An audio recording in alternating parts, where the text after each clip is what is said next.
ফুলতলা উপজেলার আফিলগেট বাজারে সন্ত্রাসীদের গুলিতে আরিফুর রহমান সোহেল নামে এক ব্যক্তি নিহত হয়েছেন। খুলনা থেকে নজরুল ইসলাম নবীনের প্রতিবেদনে দেখুন বিস্তারিত। গতকাল বৃহস্পতিবার বেলা আনুমানিক ৩টার দিকে এ ঘটনা ঘটে।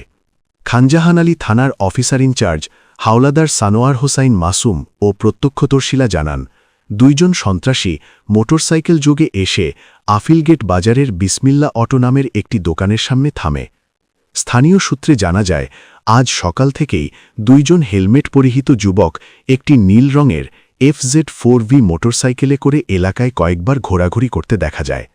বিষয়টি স্থানীয়দের মধ্যে সন্দেহের সৃষ্টি করলেও কেউ নিশ্চিত হতে পারেননি তাদের উদ্দেশ্য সম্পর্কে। এ সময় তারা মাস্ক ও হেলমেট পরিহিত অবস্থায় ছিলেন।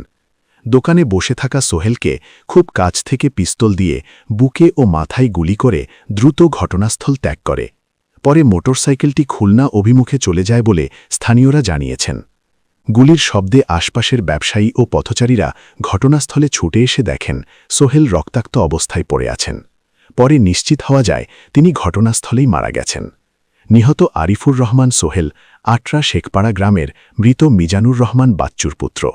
ব্যক্তিগত জীবনে তিনি এক পুত্র ও এক কন্যার জনক। সে আওয়ামী লীগ রাজনীতির সমর্থক ছিল। অভয়নগর উপজেলার সিদ্ধিপাশায় তার মাছের ঘেরের ব্যবসা করে বলে এলাকাবাসী সূত্রে জানা যায়। খবর পেয়ে খানজাহান আলী থানা পুলিশ ঘটনাস্থলে পৌঁছে লাশের সুরতহাল প্রতিবেদন তৈরি করে ময়নাতদন্তের জন্য খুলনা মেডিকেল কলেজ হাসপাতালের মর্গে পাঠায়। এ সময় পুলিশ ঘটনাস্থল থেকে 4টি গুলির খোসা উদ্ধার করে।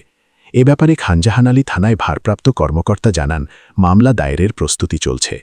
পুলিশ জানায়, নিহত সোহেলের বিরুদ্ধে 2টি হত্যা মামলাসহ মোট 3টি মামলা রয়েছে। ঘটনার সঙ্গে জড়িতদের গ্রেপ্তারে অভিযান চলছে বলে পুলিশ সূত্রে জানা গেছে। এটা পরিকল্পিত হত্যাকাণ্ড বলে প্রাথমিকভাবে অনুমান করা হচ্ছে। এ ঘটনায় এলাকায় চরম আতঙ্ক বিরাজ করছে। অতিরিক্ত পুলিশ মোতায়েন করা হয়েছে।